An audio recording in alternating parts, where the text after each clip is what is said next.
तो next question है आपका, इसमें आपको दिया हुआ है सिद्ध कीजिए कि एक प्रथम कोटि की अभिक्रिया को 99% पूर्ण होने में लगा समय 90% पूर्ण होने में लगे समय से दोगुना होता है।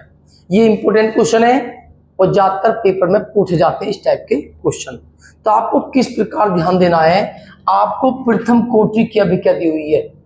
आप जानते हो कि अभिक्रिया का 90% पूर्ण हुआ है। पूर्ण का मतलब क्या हुआ, जो निकल गया आपके पास से। तो आपको क्या चाहिए, जो शेष है। जब परसेंट की बात आती है तो मैं बताया आधार आप 100 ले सकते हो। तो ये मान लो इसकी दो कंडीशन है और दोनों कंडीशन में आप क्या करोगे, पहली और फर्स्ट, मतलब फर्स्ट और सेकंड दो कंडीशन होती है इसमें। पहले में मान लेते हैं उस अभिक्रिया का प्रारंभिक मात्रा क्या होती है, ए। परसेंट की जब बात आती है तो मान लो स्टार्टिंग में उसकी कितनी मात्रा है, 100।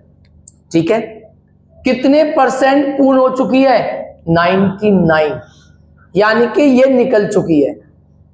तो आपके पास a माइनस एक्स जो शेष बचती है, आपको शेष मात्रा होती है ये चाहिए।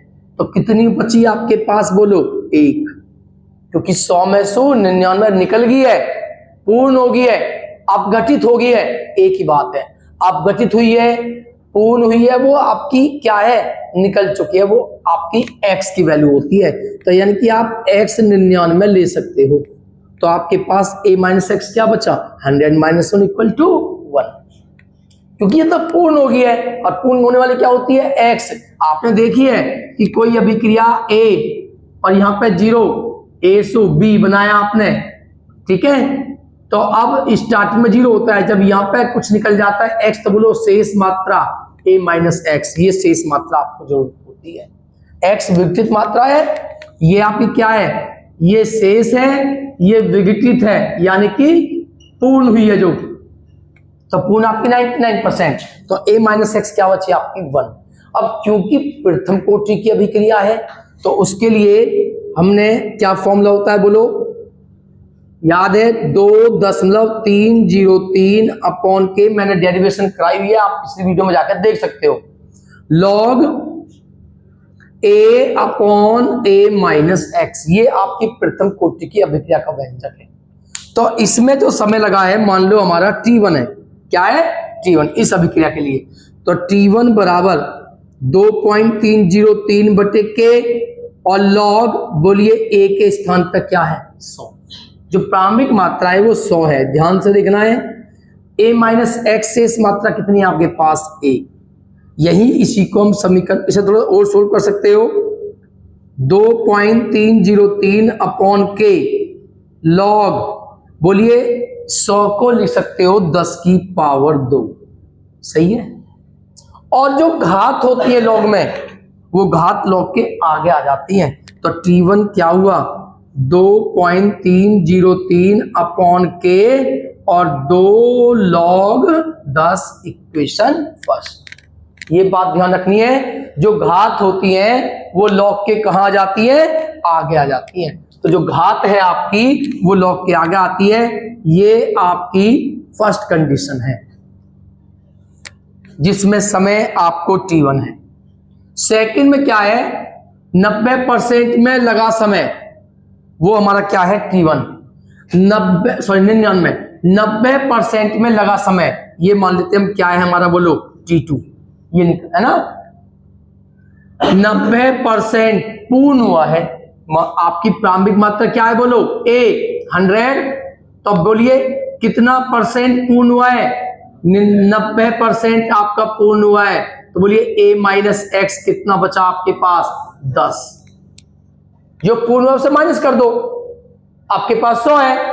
तो बोलिए लगाओ फॉर्मूला, 2.303 बटे के, बोलिए अब a के प्लेस पर क्या है आपका 100 और बोलिए a माइनस एक्स के प्लेस पर क्या है आपका 10। तो t2 बराबर 2 लॉग 100 अपॉन 10 2.303 अपॉन के, बोलिए 10 में आप 100 में 10 से डिवाइड करते हो, भाग देते हो, कितने टाइम होगी 10। ये बनी आपकी इक्वेशन सेकंड। आया समझ में सभी के? इसी तरह से इसके क्वेश्चन होते हैं। अब किसी भी समीकरण में किसी भी समीकरण से भाग देनी है, तो समीकरण 1 में देते हैं हम समीकरण नंबर 2 से भाग, तो ऊपर T1 अपॉन में क्या आएगा आपका T2, और जब इसमें इससे भाग दोगे तो ये क्या हो जाएगा आपका, या लिख लो एक बार, एक है 2.303 अपॉन में क्या है के इंटू 2 log 10,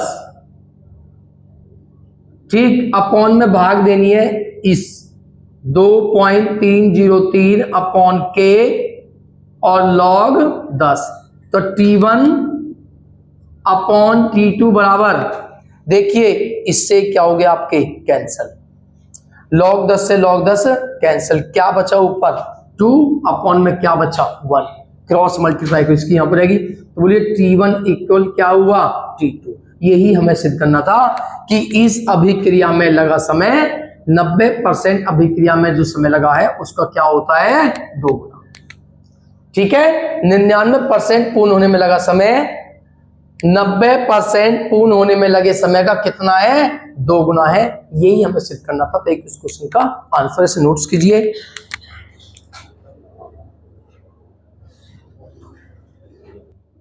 इस क्वेश्चन में दिया हुआ है एक प्रथम कोटि की अभिक्रिया के लिए वेग स्थिरांक दिया हुआ है, और वेग स्थिरांक क्या होता है, बोलिए क्या होता है वेग स्थिरांक, किससे प्रश्न करते हैं वेग स्थिरांक को, के।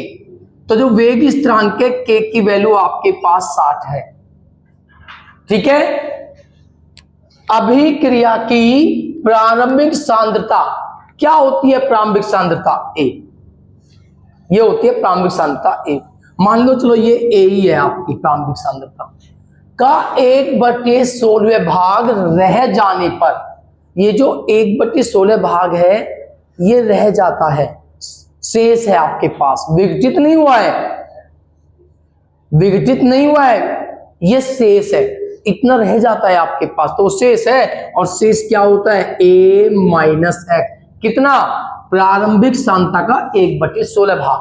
तो प्रारंभिक सांद्रता क्या है आपके पास a, और a का कितना रह जाता है ये 1/16, यानी कि a/16 रह जाने में कितना समय लगेगा, और कौन सी कोटि की अभिक्रिया है, प्रथम कोटि, और प्रथम कोटि की अभिक्रिया के लिए समय बराबर होता है 2.303 अपॉन वेग स्थिरांक और log a upon a minus x. इसमें आप वैल्यू पुट करोगे तो t इक्वल 2.303, के की वैल्यू क्या है 60, और log a की वैल्यू a है, और a माइनस एक्स की वैल्यू क्या है a/16, तो t बराबर आप जानते हो 2.303 अपॉन 60, a से आपका a कैंसल, 16 कहां जाएगा आपका ऊपर, log 16, t बराबर 2.303/60 log 16 को लिख सकते हैं 2 की पावर 4, क्योंकि 2 की 4 क्या होती है 2 दूनी 4 दूनी 8 दूनी 16, और घात कहां जाती है log के आगे, तो t बराबर हो जाएगा 2.303/60 और 4 log 2। और आपने पढ़ा है, आपको देखिए इसमें कुछ क्वेश्चन ऐसे आएंगे जिनमें आपको कुछ वैल्यू याद रखनी होंगी, या तो पेपर में दी हुई होंगी, उससे अलग अलग वैल्यू आई तो आप क्वेश्चन करने में प्रॉब्लम आएगी ही आएगी। जैसे कि अगर आपको 2 बन जाता है log 2, तो आपको उसके प्लेस पर रखना है 10.3010। अगर log 3 आपका बनता है तो log 3 की वैल्यू होती है 10.4771। log 10 आपका बनता है तो log 10 की वैल्यू कितनी होती है 1। और अगर log 5 बनता है तो log 5 को आप लिख सकते हो 10/2। भाई 10 में 2 से भाग दीजिए कितने टाइम जाएगी? 5 बार। और इसमें लगाओगे log m अपॉन n का फॉर्मूला क्या होता है? log m और बटे वाला आता है माइनस में। log 10 का मान भी आप जानते हो, log 2 का मान भी। इसके अलावा log 7, log 9 है, मान लो आपका log 9 दिया हुआ है तो 9 को क्या लिखोगे? log 3 की पावर 2, 2 आगे आ जाएगी, 2 log 3, log 3 का मान रख दोगे, इस तरह से कर लोगे आप। लेकिन अगर 7 दे रखा है, log 10 दे रखा है, क्या लिखोगे? log 2 गुना 5, log 2 प्लस log 5, इस तरह तोड़ के हम निकाल लेते हैं। अगर log 7 का मान निकालना है, log 13 का मान निकालना है, 11 का निकालना है, तो आप नहीं कर पाते। उसकी वैल्यू आपको पेपर में दी हुई होगी तभी आप कर सकते हो। जैसे कि 2026 में क्वेश्चन आया था तो उसमें log कुछ बना था 23, 23 पर क्या बना था ध्यान नहीं है, तो उसकी वैल्यू आप कहां से रखोगे? आप जानते नहीं हो। वो बिना log टेबल के आप रखने याद नहीं कर सकते उन्हें, log टेबल आपको मिलती नहीं है, तो वो वैल्यू आपको वहीं पर छोड़नी पड़ी बोर्ड में। तो इनकी वैल्यू अगर दी हुई ना हो तो आपको ये रखनी है, ठीक है। इसके अलावा अगर कोई हार्ड वैल्यू आती है, log 7 की वैल्यू आप नहीं कर सकते बिना टेबल के, क्योंकि log की टेबल होती है। तो आप ये सोल्व करते हो, तो सोल्व करने पे आप देखोगे 2.303 बटे 60 4 log 2। बताइए log 2 का मान कितना बताया था मैंने? 10.30। अब 2 से ये 2 बार, 2 से कितनी बार कैंसिल होगा? 30 बार। 4 2 इसे 4 से पूरे ही काट दो, 4 से कितनी बेर? 15, 15 चौका 60, तो t बराबर क्या हुआ? 2.303 गुना 0.3010। इसकी आप गुना करोगे, गुना आप कर लेना और सोल्व करने के बाद आपका आएगा ये लगभग, गुना करोगे 6 4 0 0.0, ये आएगा आपका लगभग। हाँ बटे में 15 है, अच्छा 15 डिवाइड करना इसको, टोटल डिवाइड करके जो आएगा मैं वो आंसर लिख रहा हूं आपका, ये आएगा 640.0। इसे आप सकते हो पॉइंट यहाँ का 4.6 इंटू 10 की -3 सेकेंड। तो ये आपका आंसर होगा ऐसा सोल्व करने के बाद। तो नोट्स कीजिए, ये आपका आंसर है। ये क्वेश्चन है जिसमें आपको दिया हुआ है कार्बन 14 रेडियो एक्टिव है, कार्बन 14 के रेडियो एक्टिव 6 की अर्धायु दी हुई है आपको, ये है। तो जिसमें भी 2 कंडीशन है आपकी, कौन कौन सी? पहली कंडीशन में आपको क्या दी हुई है? अर्ध आयु। अर्धायु क्या होती है? टी हाफ, टी 1/2, ये अर्धायु होती है। अर्धायु मीन्स आधा रह जाना, क्या? आधा रह जाना। तो ये दे रखी है हमें 5730 वर्ष है अर्ध आयु। इसका अर्थ क्या हुआ? अगर इस कार्बन को आप 5730 वर्ष के लिए रख दोगे तो ये आधा रह जाएगा। रेडियम की अर्धायु 1590-80 वर्ष होती है। अगर आज हम 2 किलो रेडियम रखेंगे तो 1590 वर्ष बाद वो कितना रह जाएगा? आधा। ये अर्धायु है, मैं तुम्हें अर्धायु डेफिनेशन लिखाई ना, वो हो जाएगी, कोई दिक्कत नहीं है, ठीक है। तो वो हमारी होती है अर्धायु जो आधी रह जाती है, ठीक है। तो अब यदि अर्धायु दी हुई है तो उसका भी फॉर्मूला होता है, उसकी डेफिनेशन में आपको लिखाऊंगा। अर्धायु का फॉर्मूला होता है अर्ध आयु बराबर 0.693 अपॉन के, ये होता है। तो के बराबर क्या हुआ? 0.693 अपॉन टी हाफ, तो के इक्वल 0.693 अपॉन टी हाफ की वैल्यू कितनी है? 5730। इसमें आप भाग दोगे, इसे सोल्व करोगे तो ये आएगा 1.2 10 की पावर -4। ये आता है आपका के का मान यहां से निकलकर। तो एक टी हाफ की वैल्यू होती है, ये टी हाफ का सूत्र है। ये भी आपका कहां से आया है, उसी फॉर्मूला से मैं दिखाता हूं कहां से निकल के आया है। आप जानते हो t बराबर होता है 2.303 बटे के और log a upon a minus x. कहां से आया वो मैं दिखा देता हूं। तो t बराबर 2.303 अपॉन के, टी हाफ लेके चल रही, क्या लेके चले हम, टी हाफ इंटू, जब टी हाफ की बात आती है तो अगर ये a है तो ये आधा रह जाएगा a बटे 2। टी हाफ क्या होता है, जितने समय में आधा रह जाता है, तो a माइनस एक्स क्या हुआ, इस a का आधा। तो टी हाफ इक्वल 2.303 बटे के, a से a कैंसिल, 2 तो बचेगा log 2 और log 2 का मान होता है 10.30। इन दोनों की आप गुना करोगे तो ये आएगा 0.693। आई बात समझ में। तो ये इसी से निकल के आता है। तो ये आपका टी हाफ का फॉर्मूला होता है, डायरेक्ट याद रख तो 0.693 बटे के अर्धायु का फॉर्मूला होता है। जितने समय में कोई पदार्थ अपनी प्रारंभिक मात्रा का क्या रह जाता है, आधा, वो अर्धायु है। तो ये यहीं से निकल के आता है। आगे दूसरी कंडीशन में क्या है आपका कि 80% की मात्रा है, लकड़ी की तुलना में 80% की मात्रा है आपके पास, निकली नहीं है। कोई लकड़ी आपने रखी और हमने उसको देखा कुछ समय बाद, तो कितनी मिली आपको, 80% मिली।